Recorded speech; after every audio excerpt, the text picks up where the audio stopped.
Hello, everyone, and welcome to RacerTV's Behind the Bars. I'm Rodney Tomlin, and today's episode, number 12, will be focusing on the 2006 Big Buck GNCC. It all took place on April 8th, 2006. And of course, our guest today, a couple of legends in their own rights, talking about one, Mr. Johnny Gallagher. Johnny G going to be helping co-host here today. Also, our GNCC historian, who is an icon in his own rights, Mr. Jared Bolton. And of course, one of the greatest off-road ATV pilots of all time, talking about 9-time GNCC champion, Mr. Bill Balance. And of course, as we get set to roll into today, we'll have an opportunity to meet and greet with everybody, get their feelings on this one. And it's a pretty special and interesting race. Again, Big Buck GNCC has been around for quite a while, and it has become a huge and monumental event. And speaking of monumental and huge, our historian Jared Bolton will introduce you first today, Jared.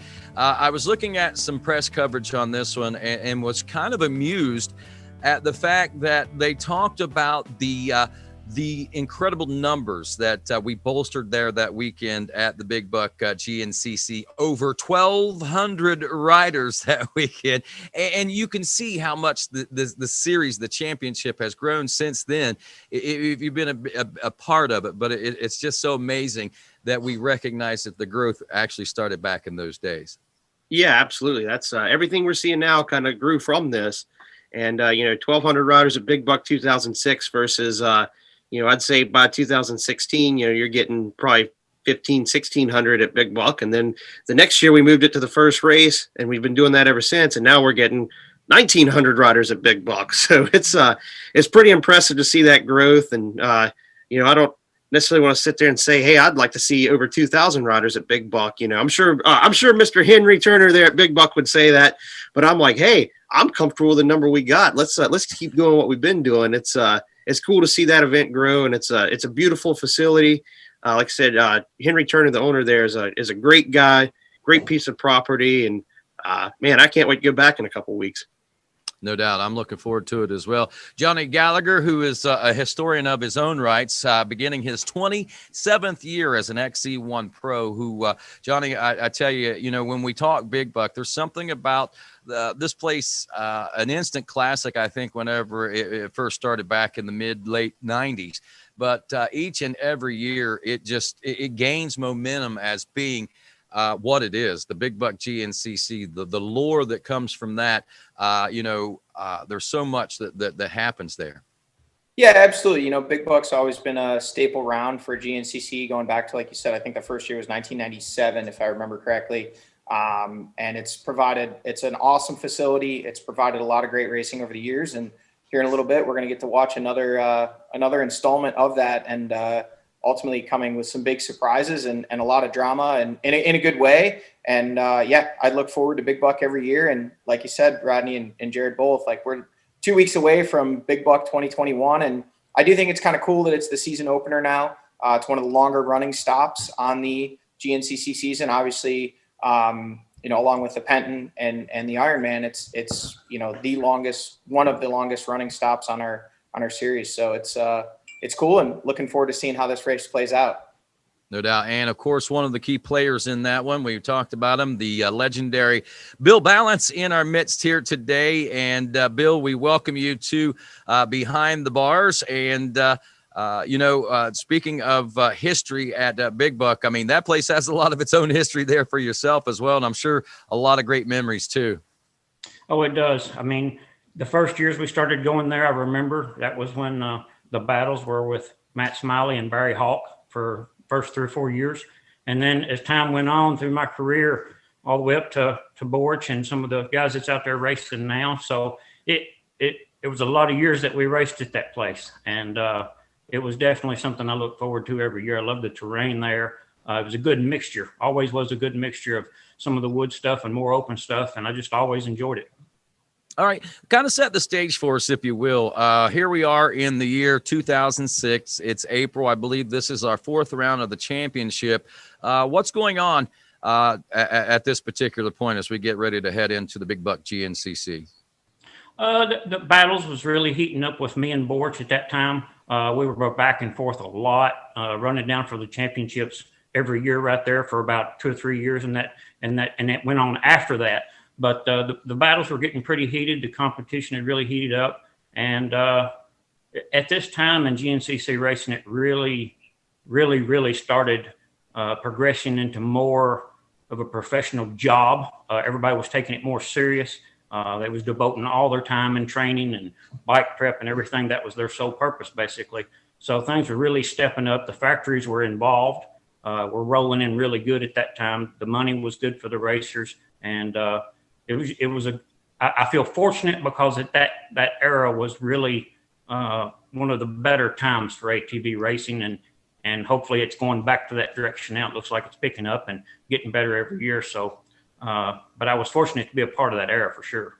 No doubt. And you know, that era, Bill, is referred to as the era of the killer bees, Chris Borich and Bill Balance going at it. I mean, that was the heyday for that. I mean, that's when you guys were really, I mean, there was some major slugfest going on between you guys at that point. Oh, it was every race. You just knew it. Every race you went to, you had to be on your toes, and everything mattered to start, you know, the whole time. And that's when the pace had really picked up, and there was never any more pacing through the race anymore. It was always wide open from the word go, and you just battled all the way to the finish line. Pretty cool. All right. Well, I'll tell you what, let's go ahead and roll the footage here, and let's get a good look at what this race day was like back in April 2006. 3, 2, and 1. Well, Bill, as we, like I said, heading into this, and we can look around, we can see it's an overcast day. Rodney Smith actually wearing a T-shirt, so the temperatures weren't completely cold there, and that's one thing you could never tell about what was going on at Still Creek. You didn't know whether to dress in the winter parka or to grab maybe the summer shorts, I think. Yeah, a lot of times you'd wake up out there for a cool morning, but as the day went on there in South Carolina, it would always heat up pretty good. And I can remember racing in South Carolina in the 40s, the highs in the 40s, and I can also remember going there and being close to 90 degrees in some years. So it was always, you had to be prepared for whatever Mother Nature was going to throw at you for sure. No doubt. Looking at this, you look back and you see some of the highlights. Do you recall what the conditions were like? Looks like, I mean, it was kind of dry. I mean, it wasn't overly wet, but it wasn't overly dry. Almost maybe perfect that day. It was. It had best I remember, it had been pretty dry, and then like a Thursday or Friday night, they got just a little bit of a shower to just keep it from being a dust fest. So it wound up being perfect conditions all day long that day. I mean, really wasn't any mud or anything like that to deal with. It was just a hard-packed, fast race-paced day that day. Well, looking at those ATVs behind it, it looks a lot different today than it did back in 2006, believe it or not. But taking a look at this is a helmet cam footage of what the track was like that day. So actually, I guess it dried out quite a bit more than what we'd realized, at least in some of those open sections out there. And that's one of the things about that. I mean, this track, it offered, like I think we mentioned, a lot and for everybody and a little bit of everything as far as GNCC racing was concerned. Yeah, that's the truth. That's why we still love Big Buck so much, man. It's like every race I sat there and say on the RacerTV live show or at the track or whatever, and I say, it's got something for everybody, and everybody goes, God, you're just saying that crap every race. But man, you know, that's really, really true when you get to places like Big Buck. And that's why I say it every week, because you know, it's the truth. Your Big Buck's got, actually, if you really ever average out your speed, Big Buck actually has one of the highest average miles per hour speeds, but you never feel like you're going that fast because it's not a sketchy kind of fast. It's good, flowy, really fun place, and that's why, you know, almost 2,000 people show up to race it. Well, looking like near perfect conditions at this point. We got overcast skies, and look at this. Is that that independent rear end of Matt Smiley on that Polaris taking the early lead out there? I believe that's Smiley on his day. He was always good with that. Great axle quad again. And yeah, those words, not eat those words, but reevaluate that situation a few races later. And would never ride an independent into suspension rear quad ever again. Wow. So here we are off and rolling. What's going on here at the early part of the race, Bill? You know, we just kind of got taken off on the start, and everybody's kind of getting position, and you know, the first lap, then it seemed like whether your top 5 or 6 guys, if they was 8th or 9th or 10th on the start, whatever it was, usually by the end of the first lap, you kind of got together, and that best I remember on 06. That whole year was a battle with 3 or 4 guys always, usually all the way up until the very end of the lap. There was a few times where Chris and I got hooked up and got pulled away at some races, but there was so many guys out there that had potential of winning a race, and the pace was fast, and there was definitely a lot of competition that year. Yeah, I was looking at the roster of riders. We had 20 riders on the front row of the XC1 Pro class that year. You know, I mean, generally we get about 15. 5 less seems like so much more few than what the 20 were. But like you said, I mean, we talk about the depth of the competition now, but I mean, you look at the names and the riders and the amount of people out on this course that actually had wins under their belts. The depth of competition was deep here, Bill. Yes, it was. William, he had just got on that Suzuki. They were getting a few things figured out. But about at this race here, you know, we were deep enough into the series that most everybody was starting to get their new stuff figured out, and everybody gotten, you know, into the training pretty good at that time. So there was a lot of riders. And Chris Jenks, that's another guy. That's who you're seeing right there. He was always good on the starts, super fast. It was just, there were several guys out there that you couldn't just go out there expecting to race with just 1 or 2 guys. But that's what made it a lot of fun, too, because of all the competition and different ones at the time. Johnny and Jared, you guys might be able to pick up on this, but I mean, when we look at the depth of talent and things that was going on, I mean, that was kind of like what really laid the groundwork and the foundation, I think, of what was going on. What happened there, Bill? You got a little bit goosey there, it looks like. Looks like I was trying to read a pit board more than I was looking at my corner. But I mean, the numbers, you know, let's listen in to Chris Borch here. Pretty dusty back in there, so hopefully it's just going to be a good track all the way around. Last year, me and Bill battled right to the end, and I passed him probably like a mile to go. Basically, I like to just stay in the top 3, hopefully, and go for the win. Try to click as many wins off as I can. See Borch there working Yoakley over, balance away. Well, there you go. I mean, that's about like the same almost type of interview that you would get from Chris Borch today. Is you know, trying to click it off, and you know, it's funny how it all goes back. But Bill, I mean, whenever you see this, I mean, and see today's racing, and you talk. Well, let's listen to Mike Smiley right now. We've got independent rear suspension, which is all new it's a first of its kind for sport quads. The transition has been great. I don't want to get back on a straight axle machine after I rode this.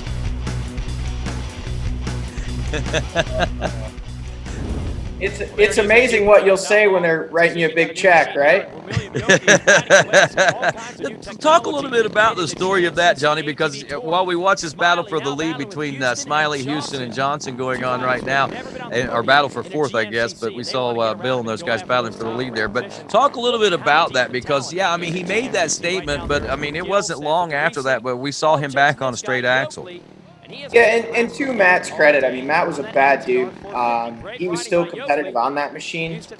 Bill, you can attest to that. I mean, I think that thing probably weighed as much as a utility quad nowadays weighs. It handled absolutely horrible, and he was still competitive on it. I mean, Matt was a bad dude, but, you know, I think he had good intentions of trying to develop that independent rear suspension, but eventually realized it's just not suitable for sport quad racing, and, you know, had to move back to a traditional solid axle rear machine or rear suspension. Did either of you guys ever try to ride the independent rear suspension? I would think there'd be a lot of rolling and stuff going. It'd be tough, I would think. Go ahead, Bill. Yeah, I've done it before. I've done some riding on that one, done some testing, and we had, you know, Yamaha. Yamaha's got the 700 Grizzly, and now they've got the other straight axle. You can get the option, and there is a place for it. Straight line stuff. The independent suspension really will give you a good ride and not kick very much at all. But in the corners, where you're just in and out of the corners, what you lose is really tough. It takes a lot of body English ultimately to keep it flat in the corners and uses a lot of energy for sure to ride it if you've got a real twisty, turny track. Oh, I imagine. Yeah, like I say, a lot of rolling and stuff like that. So, Bill, the way it looks right now, we're about halfway through this race that day. Michael Houston, if I remember correct, was a rookie from out of Hickory, North Carolina. And, of course, he was right there kind of, I don't know, just in the shadows of what was going on. So when did you realize that day that Michael was going to be a bit of a threat? And let's go through this part of the race right now. We had Matt and William and Boris, myself. There's 2 or 3 other teams. We all had been racing together pretty much for the last couple of years. We knew what to expect kind of out of each other. And he was a new guy, a whole lot like when Brandon Summers come up. Don't know really what to expect, but we had seen, he had been out there with us before, and his speed was there. And, the younger riders, it just takes sometimes, they've got the speed, they've got everything, and there will be certain races that everything falls in place for them, and they're really good all the way to the end. But then, one gremlin on another race might take them out, one little problem halfway through the race or on the last lap or whatever, and you had to stay consistent. But even after this year, he went on and raced some more, and he was always competitive, and his speed was always there. And this particular day, he rode the down about that. You talk about consistency. As compared to the equipment today, is it easier to be more consistent today than, say, in 2006? No. As time goes on, even today, I still talk some to Walker and different ones. The competitive level every year, you find out more and more with the machines to get them faster. Everybody's stepping up their training more. So I'm not so naive to think that I could just jump back out there right now with some of the same stuff that I was running then and go out there and be competitive. I know that it would take a lot of catching up. Not with only myself to get myself in shape, but the bikes too. Everything's evolving. Everything every year you figure out new things, and speeds get faster, and the faster the speeds get, the more the riders got to have endurance and training and everything else. So, I'm not naive because I got to see how it changed from when I started racing to when I retired. That will continue to go on as long as racing goes on. Wow, dude, I just sitting here watching at that pit stop. There were like 4 or 5 of you guys in the pits at the same time. Yeah, tire. Those days were the funnest to race for sure. Yeah, and I keep forgetting, exactly how tight the battling and stuff was between those guys. I think that was your mechanic we were talking to there after that pit stop, huh? Yeah. So I think we talked about it on some previous shows. Racing was different back then, Bill. We saw just a few years after this in 2008, it would have been when Adam McGill got on the KTM and really shook things up with just that sprint right from the get-go. Back in the day, if you would have asked us, we kind of thought we were going fast in the beginning of the race, but in reality, it would be, you or Chris or whoever had the lead that was kind of seasoned. As you pointed out, like the equipment, the bikes were good, but we didn't have everything figured out on the new four strokes because they were still only a few years old at this point. We were kind of trying to baby the equipment. Like you said, the training level wasn't quite where it was, so it was kind of this cat and mouse chess game. And then you kind of patented that, last lap or last 2 laps make the move, which Chris then took compare to, you did that for 9 championships, you just did it for 6, and Bill kind of changed the game with that sprint race in the beginning. Brandon Summers, another rider, changed with training, and now you've got a guy like Walker that when he's on his game, he can grab a whole shot and sprint for 2 hours and 20 minutes, and he knows his equipment is solid enough to hold up to that, and that just throws the whole thing. That's why, in my opinion, that's why we don't see these bunched up races like we used to. Do you somewhat agree with that, Bill? Yeah, it would have to be that. Yeah, for sure. I think you hit the nail on the head there for sure. And Walker, everybody knows it. He was one guy. I mean, I credit a lot of that to his parents, but they had him involved early in racing. And the kid, golly, that's all he's ever done. The hours that he's probably put on a dirt bike or a quad would have been crazy compared to probably either me or Chris, maybe John. And, as long as he's been doing it, would be close. But the amount of time he's put on just riding and training is unreal compared to a lot of people. You could see those stats. Is that one of the biggest things that you've seen, other than equipment, has been the science of nutrition and training? You think that's probably the biggest change that you've seen since this time in 2006? Yeah. As I got into it, everybody kind of you rode to get in shape a little bit. You rode twice a week, raced on the weekend. You was doing pretty good. Then when I retired, we was riding 3 or 4 days a week. Training, doing some bicycles, some swimming, stuff like that. And even now, since I've gotten out of the sport of racing, it's even evolved even that much more. Well, here's a tough section of the track, by the way. We see that, is that Borch, I believe, caught up there? Oh, yeah, Borch.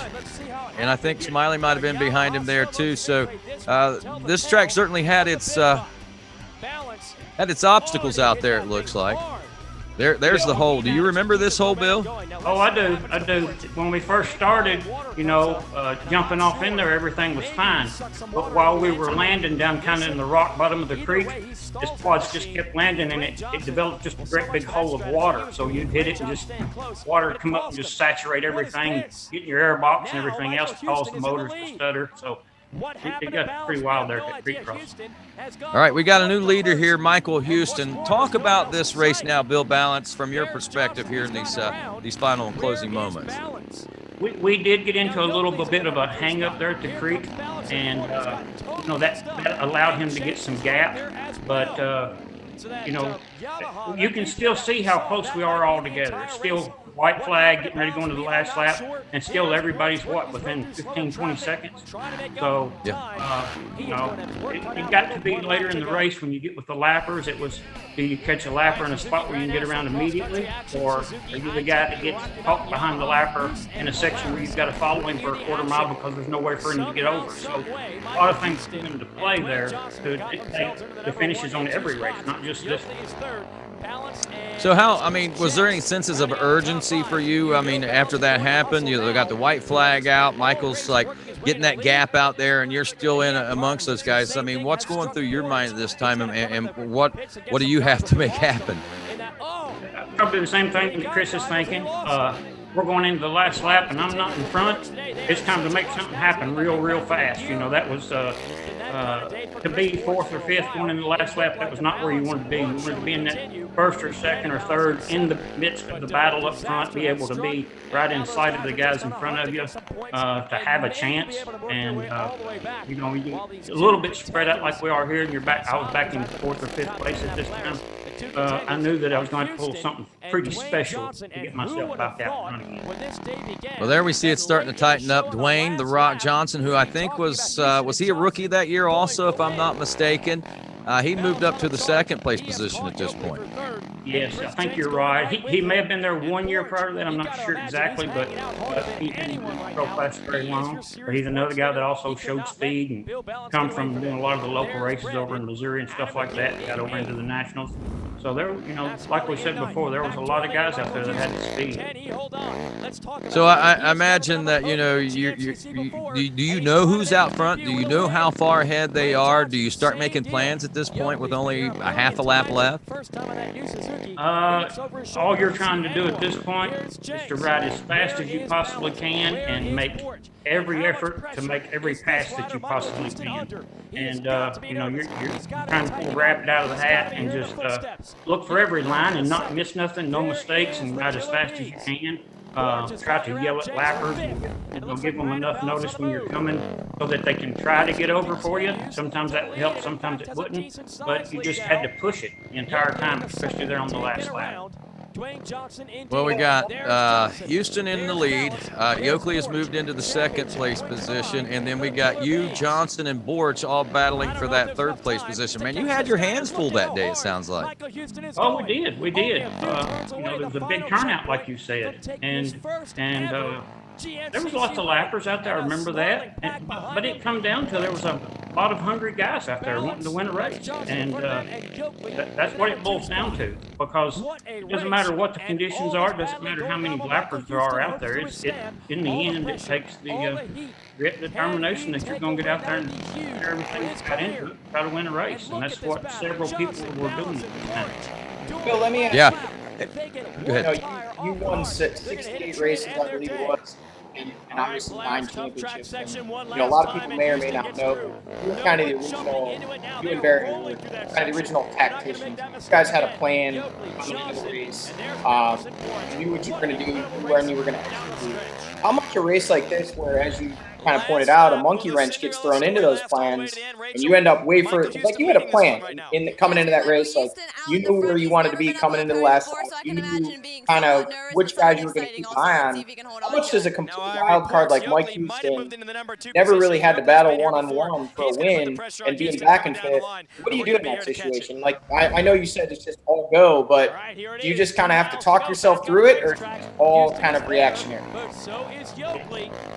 At this point, kind of reaction, you learn how to race some guys through the years, as you know, Johnny. You know what their habits are, where their weaknesses are.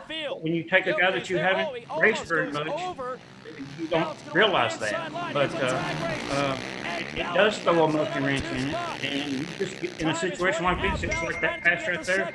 That was just a wide open corner, just giving it out, maybe taking a little bit of a risk just to make that pass on Williams. And it's pretty intense.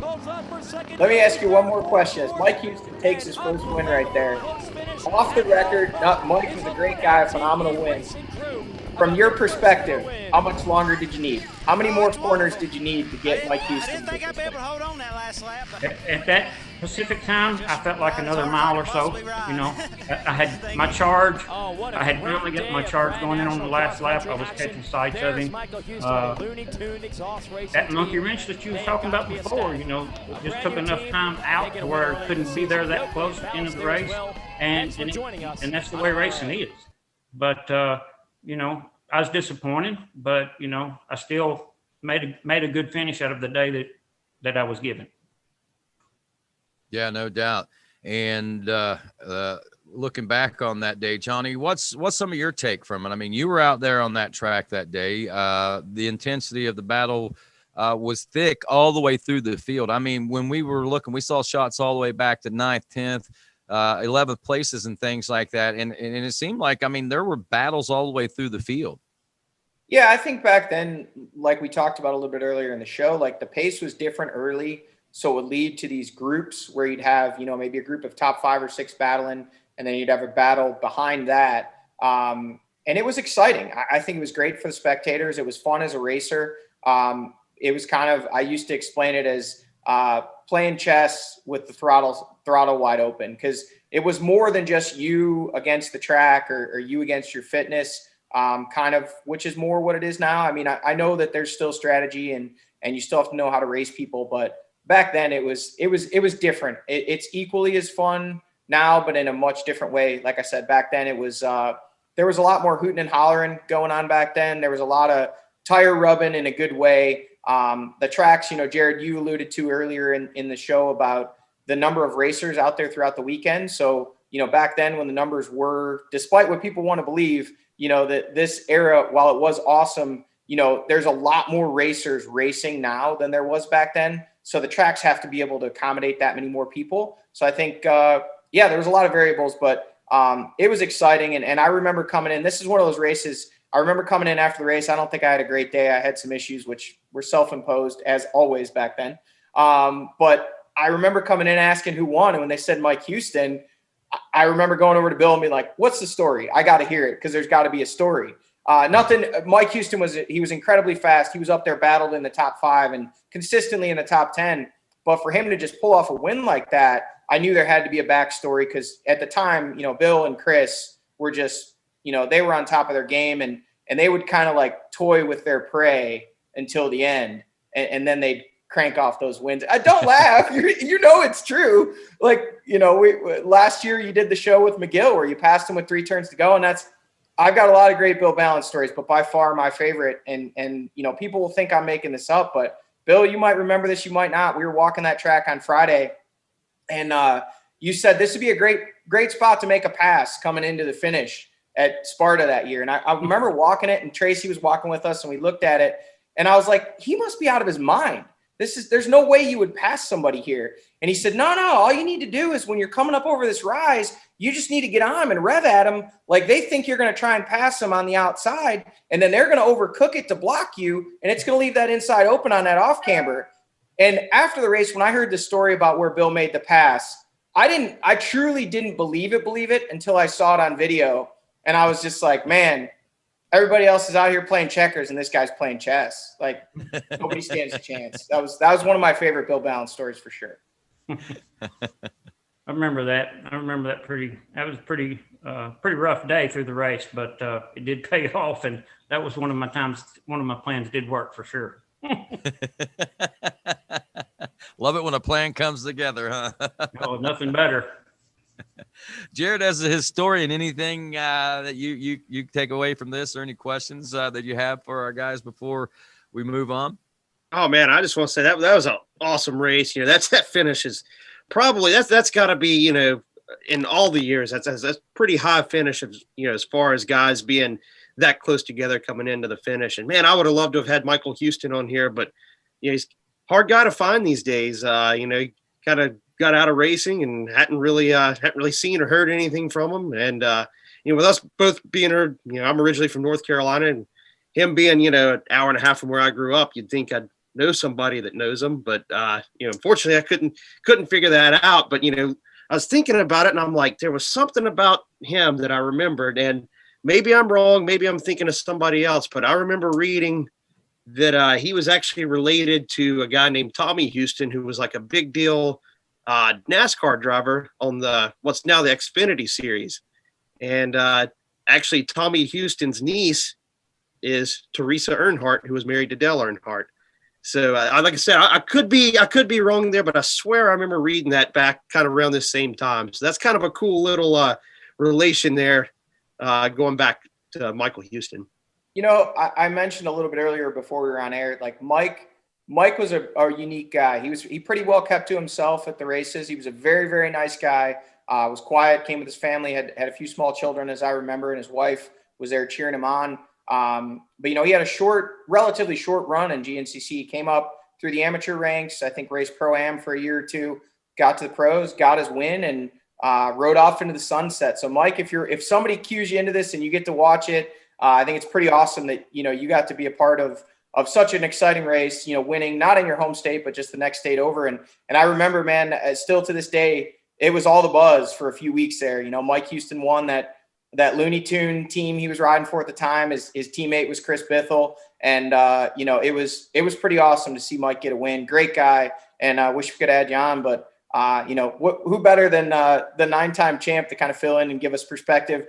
Before the show, a lot of people were asking, as we were talking amongst ourselves, what happened out there. So Bill, it was cool to have your perspective. And like we talked about, you're there, everything's going according to plan. You feel where you need to be. And that's GNCC racing, man. Like you can't account for everything. There's so many variables.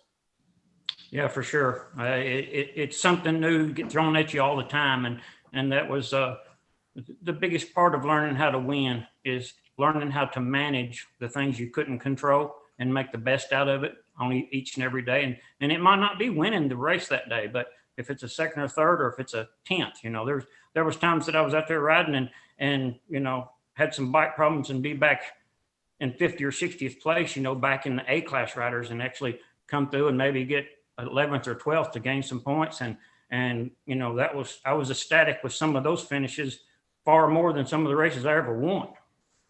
Well, Bill, one last thing I'll say, and I'm sure Rodney wants to take things from here, but you know, when it comes to managing races, not only races, but managing seasons, the record books speak for itself. I mean, you know, Chris Borich has the edge on you slightly on the wins, but that 9 championships, you know, across all forms of racing, I mean, that is just a astronomical number. I mean, you think about Chris has 6. I mean, that's crazy. Barry has 7 ATVs, 1 motorcycle, crazy. But for you to do not only 9, but do it 9 in a row, I think that speaks volumes about your ability to adapt, overcome, and manage, again, not only the individual races and individual situations, but, you know, your career and that time period of your career as a whole. It's unbelievable.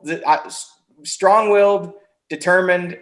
You know, the stories could go on and on. Maybe someday we could just do a Bill Balance legend story, because, man, I got them that go on and on. The things you said, and I can remember rolling my eyes sometimes at the time, just thinking, this guy's so full of hot air in a respectful way, but then you'd come and deliver on it. And on the ride home, I'd just be thinking, he's not normal. He's just built different. I appreciate that, Johnny. That means a lot. You know, I think back to some of those times. I've done some things probably I shouldn't have done, but it's kind of like you were saying, the will to win. I remember breaking my leg in a photo shoot out in California, and 3 weeks later going and suiting up and going to the starting line in New York and getting to every rough section and standing up on one leg and then seat riding as much as I could. And after the race, you know, urinating blood from my kidneys getting beat up and stuff like that. But those are things now that I'm for sure paying for at this age. But I am also at the same time proud of some of those things too. But it was some of the best years of my life for sure to be involved in GNCC racing. I'll tell you, it's got some of the best memories that I hold as far as GNCC are concerned, and some of the battles and some of the circumstances that you found yourself in, Bill. I relive often as well. And I just want to say thank you from a fan standpoint for being a part of it and giving everything that you gave to the sport and everything that you left out on the track, because, brother, it certainly paved the way for what we have got today, which is great racing. There's no doubt about it. So I tip my hat and I thank you for that. And with that, there's one other thing. I'm sure there's a lot of folks wondering what's going on with Bill Balance these days. What are you doing? Will we see you in any tracks just to come out and watch? Will we ever see you throw a leg over an ATV and maybe come out and run some of the senior classes or anything like that? It's funny you say that, Rodney. Ever since I retired, it's always the desire to get out and do something on the quad has always been there. I'll never get away from it. 44 years old now, but there's not a day that I go out. By the way, I'm pretty much managing Balance Farms now. We're doing 2,700 acres of grain farming. So that's my new role. So my dad and mother that worked so hard for years and years can actually enjoy life a little bit. That keeps me busy. But there's not a day that goes by that there's not some kind of a thought about racing or something that went on with racing that crosses my mind. You can't be a part of GNCC racing and truly love the sport and it not go with you for the rest of your life. That's one thing I've learned. And speaking of that, I had bought the quad. It was actually a carbureted quad that I won my last championship on, that I crossed the finish line in Crawfordsville on in the last race of my last championship. And I've got that tore down now to the frame, completely going back through it, making it just back like exactly the way it was, brand new again. And I'm probably going to ride a little bit. And you may see me come up to a GNCC and ride a morning class or something just for some fun. Talked to Walker a little bit here lately, and my parents are going down to do some fishing at Okeechobee here in a few weeks, and I was going to go down and do some suspension testing with him. So I'm looking forward to that. So I still love to be involved with it every chance that I get when time allows it. But I miss it every day. There's no doubt about it. Awesome, man. I'm glad to hear that. I'm glad to know that there is that possibility out there. And I'm sure that a lot of people will be excited, except for, well, even the guys you're lining up against will be probably excited that you're there, but they won't be so excited that you're there. It'll be for fun, I promise. Well, maybe give some of those guys a chance to I beat Bill Balance straight up. There you go. Hey, Bill, I'm about done beating myself into the ground trying to keep up with these youngsters. So you let me know when you got that bike done. Maybe after this season, I'll call it good in XC1, and we'll meet up in that senior A class, and we'll just go out there and hoot and holler like the old times. Because All right, that sounds good. I'll be 43 here in a couple weeks, so you got me by a year. But yeah, I'm ready. I mean, it's I love racing. I love trying to compete at the highest level still.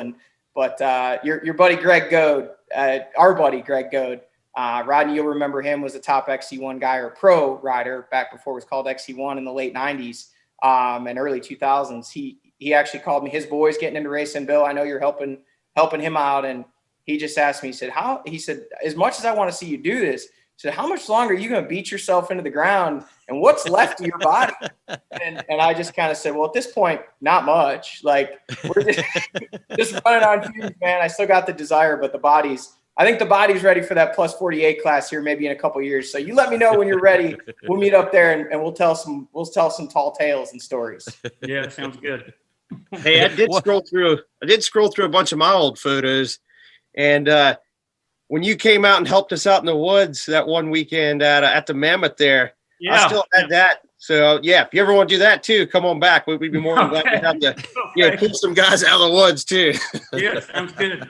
Sounds good. I'll do that. All right. And I'm sorry, I do have one other question. When you look at Johnny Gallagher and you see he's only a year or two younger than you, and he's still racing and having some really solid runs and as good, as any day probably, do you ever regret stepping away thinking maybe I could still keep doing it? Or does he inspire you to want to go back, or wish you wouldn't have left? I don't know how to answer that. I don't know how to answer that. I'll say this. I miss his dad when his dad passed away. But Johnny will remember. We would leave to go down to Florida, do some training. We know some in my career, we would all go down a week or so before. Now people live down there in Florida to train until the season starts again. But it was not uncommon to pull out there at Croom or somewhere else, and this guy in the box stand, 60-some years old, out there with his players, has been there for 3 weeks, leaving out of his box stand. And that was Johnny's dad. So Johnny gets it honest. I'll say that right there. He gets it honest. I admire him for what he's doing at the age he's doing it, and still in the pro class. That is pretty cool. That is pretty cool. With me, it's hard for me to do it at that level now, just because of some of the injuries that I had. I've told people before, when I had my last crash where I broke my back and stuff, and I tried to come back from that and train, the rods and stuff that they'd put in my back to fix me where I'd broke my back, it was just after 30 or 45 minutes of pounding, it would just get hurting so bad that I couldn't anymore. If it hadn't been for that, I'd probably just be like Johnny, and I'd be doing it until it killed me, or until I was too old to get on one anymore. That's how much I loved it. Awesome. I will say, Rodney, to your question, Bill was one of the first people to text me after that win in 2017. He texted me soon after. Somebody must have come barging into the farm and said, "You're not going to believe this. Johnny Gallagher just won a GNCC." And I got a text, and he said, "Hey, Clyde, congratulations. Seeing you get a win gives me a little hope. Maybe I'll come back out there and get one more." So, I think obviously seeing a guy, I was nothing to Bill in terms of competition back in the day. I mean, he always had me covered. And I credit a lot of my success now and in recent years to a lot of the things I learned from Bill. And, again, Bill can attest to the fact, I think the reason why I'm able to go as long as I have been is because I didn't put in the level of effort that Bill and some of the guys did back then. I was just kind of the weekend warrior cruising along, where now, to be kind of at the same level results wise as I was back then, I have to put in an effort far exceeding what I would have back then because of my age, because of the level of training and speed and everything that's come up. So, and to Bill's point, I know he's had some serious injuries and all, and that's, I think, the main thing that's allowed me to be able to go as long as I have is I had a knee injury, but at this point it's more cumulative, just small things, as long as I've been beating myself against the wall. But yeah, I mean, Bill's back injury and a lot of the other serious stuff But I still stand by my statement. And I do promise, Bill, if we ever go to Senior A in battle, I will stop training completely. I will go on the Bill Balance, steak, potato, cheese fries, chicken wings diet. And so it'll be even. It won't be like I'm training, trying to gain an edge. I promise. Okay, so Hey, you'll have to come here to the farm for 6 months prior. You got to stay with me and work on the farm. I got to keep an eye on you, keep you honest. Sounds good. You still go to Donita's every morning for breakfast? Sometimes, yep, sure do. Well, guys, I tell you what, it's been a real treat and a real joy to talk with Bill Balance and to talk about today's race that we covered, of course, the 2006 Big Buck GNCC. But again, Bill, just thanks, man. Thanks for being a part of this, and looking forward to seeing you out. And I'm glad to hear that you still got that desire, that heart, and that drive. And I can't wait to see you back out there, man. I appreciate it. It was good to be with you guys today. It was a lot of fun. I enjoyed it. Johnny, thanks again for being a part of it, man. As always, stellar job, bud. Thanks. Appreciate it. Looking forward to seeing everybody in 2 weeks. Time to go again. Man, it is getting there, isn't it? Wow, I can't believe it. And of course, our historian, Jared Bolton, as we make history once again. A couple of historical notes on this one. Bill Balance made the announcement that he may be coming back to race a senior class, and Johnny Gallagher actually mentioned the possibility of retirement. I didn't say he announced his retirement, just the possibility of retirement, huh? It's a pretty big show today. Go forever. God, yeah. That's crazy. This is gonna be one of those shows that kind of needs a little bookmark beside it. We'll just put a little notch right there. Remember this one. Fast forward towards the end, catch those last few minutes because there's some history there in the end of that one. That's right. You heard it here, folks, on Racer TV's Behind the Bars. Well, that's going to do it for Johnny Gallagher, Jared Bolton, and of course, Bill Balance. I'm Rodney Tomlin, and this is Behind the Bars. Have a great day, everybody.